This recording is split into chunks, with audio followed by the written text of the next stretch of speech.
posisi siang atau sore, siang ya kayaknya sekitar jam 3 sore udah masuk sore sekitar jam 3 kita udah standby runningkan pemanas yang multi fuel ini dengan harapan suhu panasnya itu udah dapat, jadi begitu ayam masuk nggak terlalu susah penyesuaiannya, ya lebih gampang aja proses kerjanya kalau misalkan suhu udah hangat duluan.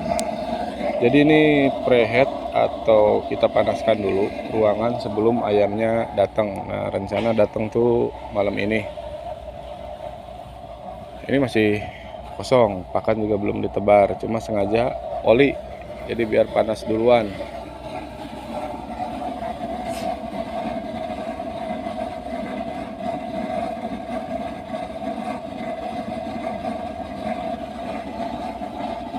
Jadi ke isukan ke jam saacan tiis jam 3 geus disetel. Tiheula. Soalnya kan manaskeun ruangan. Cenah naikeun lah suhuna. Oke, seburit sekarang nyalakeun itu. Jadi ieu mah naon ibaratna be suhu heula beunang.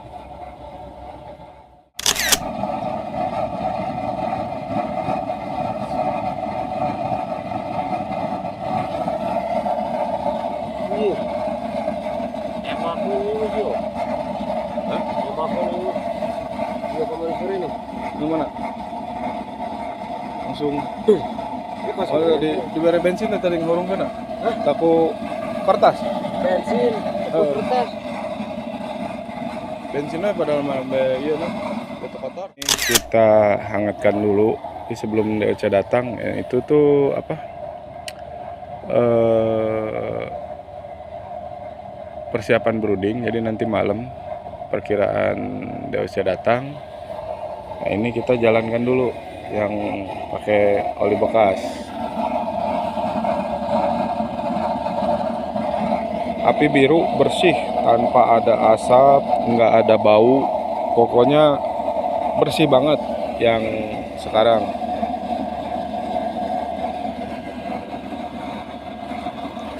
Ini untuk olinya segini.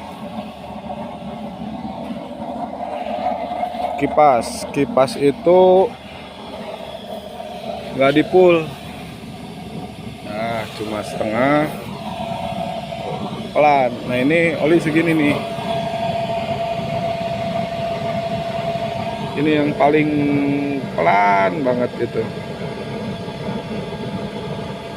nggak digedein gitu, jadi asal ngucur aja.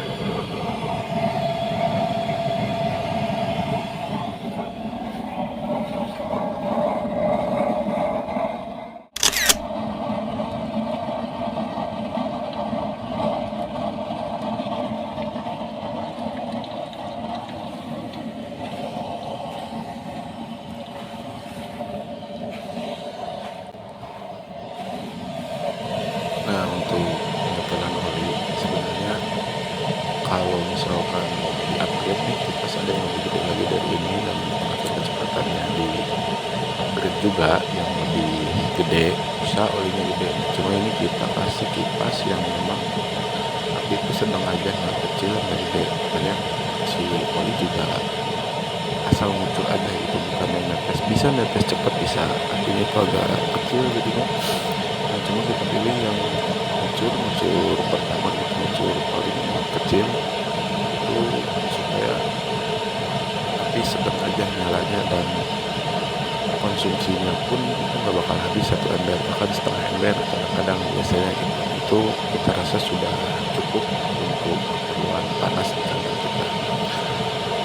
Jadi ya sebenarnya produk ini tuh kalau mau kecap gede bisa di-upgrade lagi dengan kipas global yang lebih gede ampernya, terus mengukur kecepatannya dikasih lagi pengukur kecepatannya yang lebih kencang ampernya, bisa pakai yang 5 ampere, bisa pakai yang 10 ampere. Tentunya kipasnya juga sama, 5 ampere, 10 ampere itu lebih kencang lagi, volume api juga lebih kencang.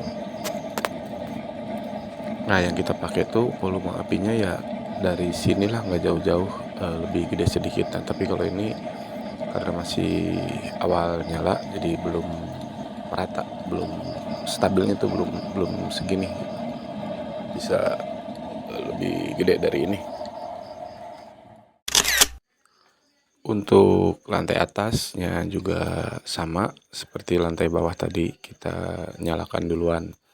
Nah, sebagai tambahan informasi buat teman-teman, ketika menyalakan pemanas multi-fuel ini, setelah kita menyalakan itu jangan langsung ditinggal gitu aja, tapi dilihat dulu stabilan apinya, setelan olinya sudah pas atau belum, karena nanti kalau menggenang kebanyakan kelebihan boros dan mungkin akan berpotensi apinya gede. Walaupun untuk yang Gen 3 ini yang terbaru sudah kita rubah komposisinya, desainnya, jadi walaupun olinya menggenang itu apinya tidak akan liar gitu, tidak akan gede membabi buta. Memang sudah dibuat seperti itu, tapi alangkah baiknya kalau lebih aman itu diperhatikan untuk setelan olinya dulu, jangan langsung ditinggal, kestabilan apinya seperti apa. Nah, ini sebenarnya standar operating untuk penggunaan pemanas ini seperti itu, karena kita terbiasa dengan pemanas lain yang jauh lebih simpel, jauh lebih praktis. Dari pemanas ini beda gitu. Memang kelebihannya itu adalah di biaya operasional yang rendah, cuma safety-nya itu harus lebih hati-hati. Jangan sampai kita kejar murah tapi abai terhadap masalah safety. Ya, sebenarnya nggak terlalu rumit kalau sudah hafal gitu. Misalkan kalau kita sudah hafal, oh biasa setelan segini, set udah bisa. Itu kalau sudah hafal karakternya. Tapi kalau yang baru pakai, lebih baik hati-hati, tunggu dulu, hafalkan dulu, lihat seperti apa karakternya. Ini ruangan segini nih, yang jauh dari brooding, ruangan yang besar ini dinaikkan suhunya sama si oli bekas ini, karena kan dia murah biaya operasionalnya. Tugasnya itu, jadi ketika blower on, narik udara, nah stok yang hangatnya ini di sini nggak keteteran, jadi sampai brooding bisa rata. Itu yang kita coba fokuskan di situ. Itu kenapa ada tambahan si oli bekas ini. Nah, nanti ke depannya ini bakal di setup mungkin dua unit per lantai, jadi kita bisa mengurangi konsumsi bahan bakar yang lain. Nah, sementara ini jadi gitu ya, ketika teman-teman mengaplikasikan sesuatu jangan langsung 100%. Nah, ini juga beda sama kandang sebelah. Kalau kandang yang satunya tuh yang kemarin di video itu udah full oli bekas, ini masih dalam rangka uji coba.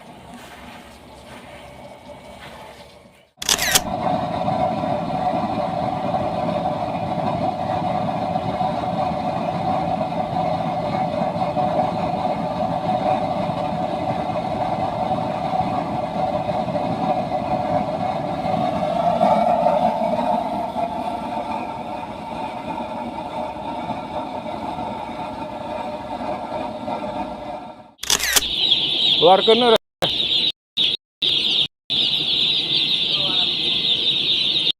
tuh banget terbok tuh, masih pada belang, masih pada ngikut ke suara. Jadi tahapannya setelah ini bongkar box, nah ini kita jalan ke mana? Tanda tangan kemana lah? Tadi meja. Jadi naik dulu suhu sampai ayamnya penting merata. Nanti setelah penting merata, kita requestkan ke 29. Tapi sebelum langkah itu, jadi sebelum dinaikin suhu, ya ini harus penuh dulu nih.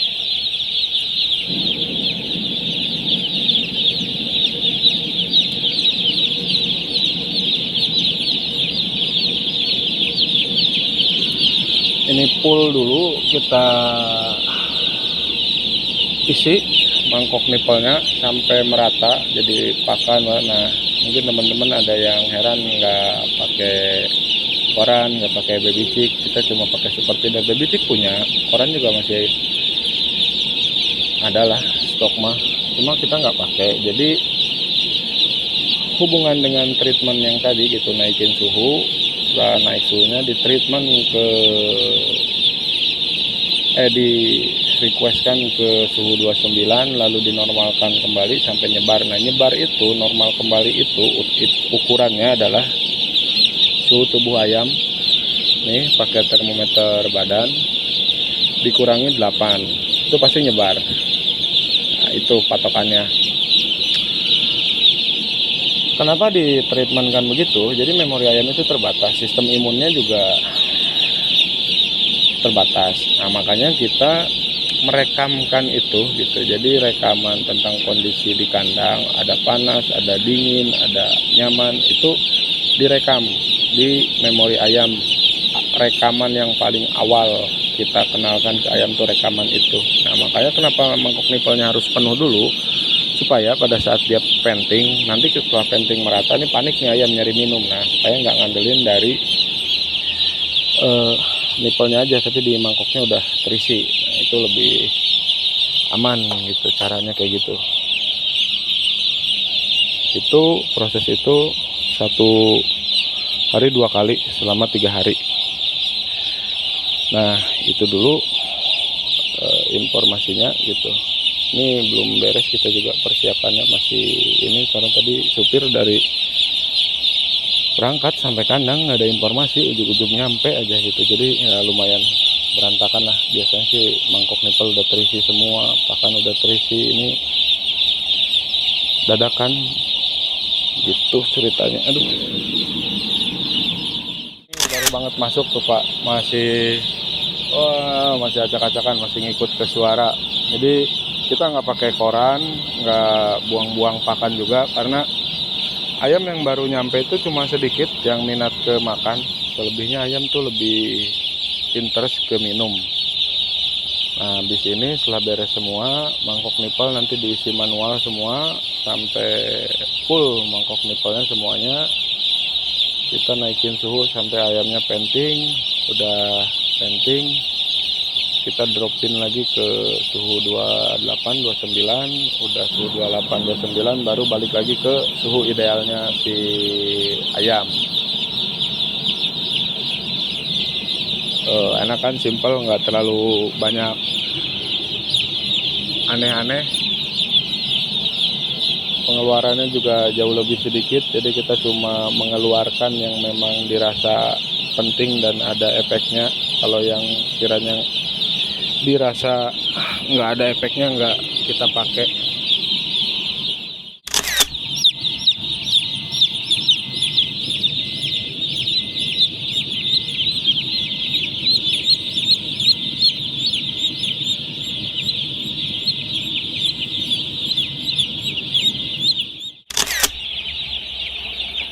Oh, 1 jam, baru 1 jam. Nggak pakai koran karena ini super feedernya lumayan pendek, jadi nggak pakai baby chick juga. Terus tanpa tirai belakang karena ini pakai inverter. Running awal juga cuma 5 hajat, jadi ya ngapain lah dikasih inverter, dikasih tirai. Suhunya nyebar rata, itu Remington juga anteng, diam aja. Dan yang jauh di sana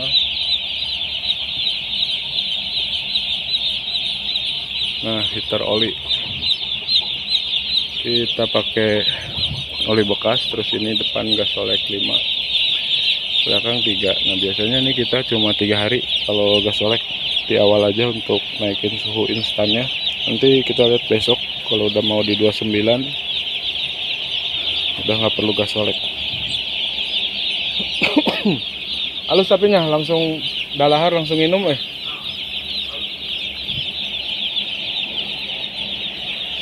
Tinggal ini kita cek olinya ya kayak gimana. Nah, ini tuh jadi ruangan di sini nih. Nah, ruangan yang di depan sekat brooding itu udah di. Nah, ini suplai panas tanpa henti.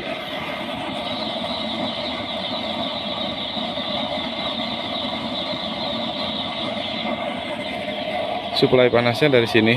Ini nggak berhenti ngisi tadi sore segini lah, mungkin baru berapa liter. Cukup, ya bukan cukup lagi, sangat irit kalau itu mah. Nah, ini tuh kita bikin supaya stok suhu hangatnya stok suhu hangatnya banyak. Dan ini karena baru beberapa jam, baru 2 jam kayaknya, 3 jam, si ayam juga masih cenderung ke sini nih, karena di sini tempat orang pada ngumpul, pada ngobrol, jadi masih ngikut suara. Kalau di hari awal lah, di awal-awal, nanti besok juga udah enggak, ya biarin aja dulu kayak gini, nggak apa-apa. Yang penting aktivitas makan minumnya udah bagus gitu, udah tembolok, udah pada mau ngisi, ayamnya aktif kayak gini mah normal nih.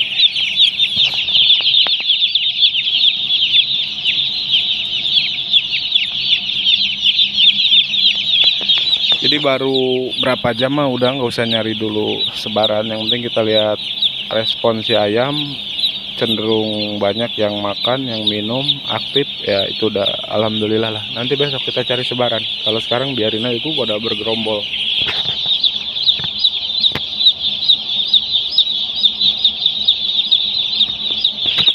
Masih numpuk, masih bonding ke suara orang yang ngobrol sama suara kendaraan.